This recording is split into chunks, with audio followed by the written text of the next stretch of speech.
নমস্কার বন্ধুরা। আজকের এই ভিডিওতে আসুন একটু সুখ দুঃখের কথা বলে মনটা একটু হালকা করে নেওয়া যাক। পাশাপাশি থাকি তো তাই আপনাদের সঙ্গে কথা বলবো না তো কার সঙ্গে কথা বলবো। আর এই পাশাপাশি থাকার সুবাদে আপনাদের খোঁজ খবর একটু রাখি, বই কি রাখতে হয়। যতই হোক আপনারা আমাদের বড় ভাই তো। কিন্তু খারাপ লাগে তখনই যখন দেখি আপনারা আমাদের কোনো খোঁজ খবরই নেন না, রাখেনও না, রাখবার চেষ্টাও করেন না।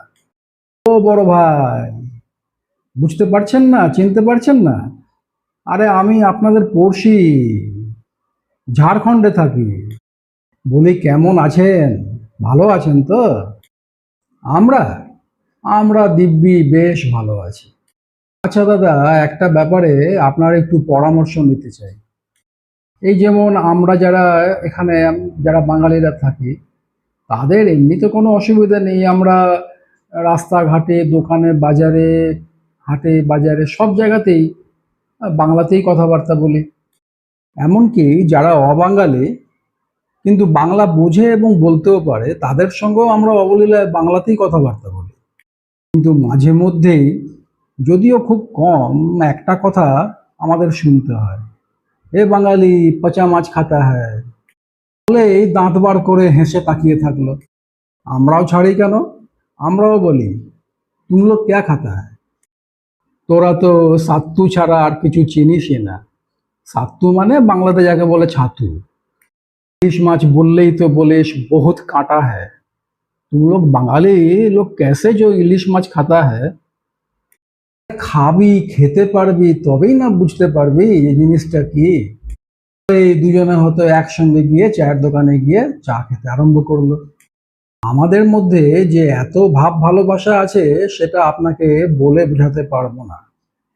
এবারে দাদা, যে ব্যাপারে আপনার একটু পরামর্শ চাইছিলাম সেটা বলি। আমাদের এখানকার ছেলেমেয়েরা বাংলাটা একদম পড়তেই চায় না। বাংলা মিডিয়াম স্কুল আছে কিন্তু তাও বাংলা পড়তে চায় না, ওই হিন্দিতেই পড়াশোনা, হিন্দিতেই সবকিছু।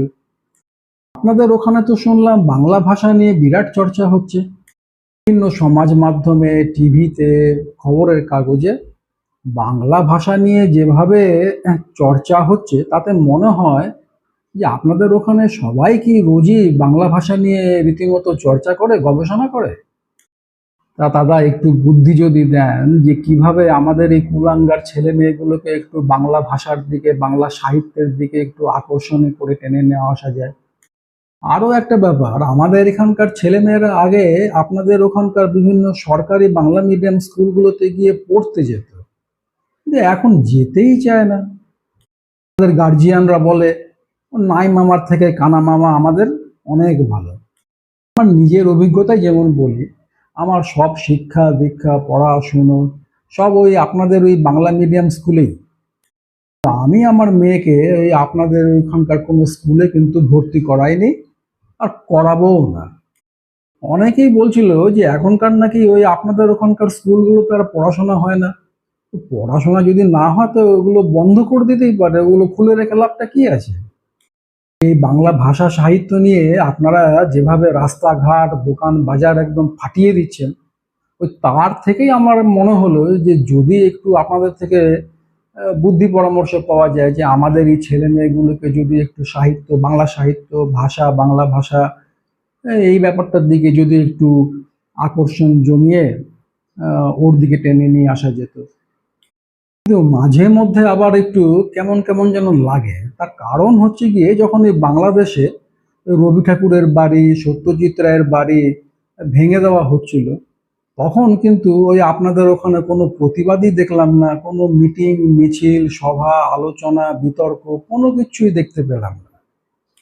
বাংলা ভাষা সাহিত্য, কবিতা, রবি ঠাকুরকে নিয়ে আপনাদের বিভিন্ন সমাজ মাধ্যমে লেখালেখি বা বিভিন্ন টিভি চ্যানেলে আপনাদের বিতর্কতে চিৎকার করে গলা ফাটিয়ে দেওয়া দেখে মনে হয় যে আপনারা বাংলা নিয়ে সত্যি খুবই চিন্তিত। তাই মানে আপনার কাছে একটু পরামর্শ চাইছিলাম যে আমাদের এই ছেলেমেয়েগুলোর একটু উপকার করা যেতে পারে, আপনারা কি করবেন একটু? তবে একটা ব্যাপারে কিন্তু আমরা আপনাদের থেকে অনেক এগিয়ে আছি। আপনাদের ওখানে শুনলাম বাড়ির মেয়ে বউদের নাকি প্রতি মাসে 1000-1200 টাকা করে দেওয়া হয়। আমাদের এখানে কিন্তু সেটা মাসে 2500 টাকা। আমাদের এখানকার মেয়ে বউরা কিন্তু খুব খুশি, এবং শাড়ি জামা কাপড়ের দোকানদাররাও কিন্তু খুব খুশি তাদের বিক্রি বেড়ে গেছে বলে। একটা ছোট্ট ভিডিও দেখাই তাহলে আপনাদের। भैया समाज योजना से सूट का बिक्री बहुत तेजी से होने लगा। क्यों? क्योंकि सबको पैसा मिल रहा है, लोग सूट पसंद करेंगे, सोना महंगा है तो कपड़ा पहन के पैसा वसूल करेंगे। वाह, तो बिक्री बहुत ज्यादा बढ़ गया है। बिक्री बहुत ज्यादा बढ़ा है, हम लोग माल बना के दे नहीं पा रहे हैं। মাইয়া সম্মান যোজনা মানে ওই আপনাদের যেমন লক্ষ্মীর ভান্ডার, ওই একই সমগোত্রীয়। আচ্ছা দাদা, এই যে আপনি, মানে যিনি এই যে আপনি আমার ভিডিওটা দেখছেন, আপনার কি মনে হয় ঠিক জায়গায় ঠিক পরামর্শ বুদ্ধিটা নিচ্ছি তো? একটু মতামতটা জানাবেন না? জানতে পারলে আমার অনেক সুবিধা হবে। আপনার সঙ্গে কথা বলতে বলতে অনেক দেরি হয়ে গেল, কিন্তু কথা বলতে বেশ ভালোই লাগছে। একটা ছোট্ট বিষয় নিয়ে লাস্ট একটা আপনাকে প্রশ্ন আমার মনে ইচ্ছা আছে, যে একটা জানতে চাইছি। কয়েকদিন আগে বলতে মানে বেশ কয়েকদিন আগে আমি আপনাদের ওখানেই কয়েকজনকে জিজ্ঞাসা করেছিলাম যে সরকারের কোনো একটা নীতি নিয়ে, বোধহয় আমার অতটা মনে নেই কি নীতি কি ব্যাপার, যে আপনার মতামত কি। ভদ্রলোক আমাকে বললেন, না বাবা আমি কিছু বলবো না। কেন? বলে না, আপনার এখানে বলবো, আপনি ভিডিও করবেন, তারপরে বাকি লোকেরা দেখবে, তারপরে আমার ব্লক লেভেলে পঞ্চায়েত লেভেলে কোনো কাজ করতে গেলে তখন বলবো, ও বেটা তুই আমার বিরুদ্ধে বলেছিলি, তোর কাজ তো আর করবো না আমি। এই একটা ব্যাপারে কিন্তু আমাদের এখানে এ সমস্ত কোনো কিছু নেই। যে যেরকমভাবে যার মনে যা ইচ্ছা বা যেরকমভাবে বোঝে সে কিন্তু সরকারের সমালোচনা করতেই পারে, করেও থাকে। চায়ের দোকানে হয়তো 5জন 6জন মিলে 10জন মিলে কোনো একটা বিষয় নিয়ে চর্চা হচ্ছে, এ ওর বিরুদ্ধে বলছে, ও এর বিরুদ্ধে বলছে, ব্যাস ওই চায়ের দোকান অবধি। চায়ের দোকান থেকে বেরিয়ে গেল তো সব ভুলে গেল, আবার গলায় গলায় ভাব হয়ে গেল। কিন্তু এই ব্যাপারটা কি আপনাদের ওখানে এরকম হয়? আমাদের এখানে যারা থাকি, আমরা যারা বুঝি, তাদের কিন্তু মনে হয় যে আপনাদের ওখানে এরকম ব্যাপারটা হয় না। ব্যাপারটা কি সত্যি বা ব্যাপারটা কি ঠিক?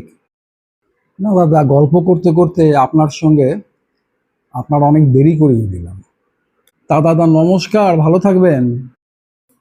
আজকে এই পর্যন্তই, আবার দেখা হবে। হ্যাঁ দাদা, ঠিক আছে, গুড নাইট, ধন্যবাদ।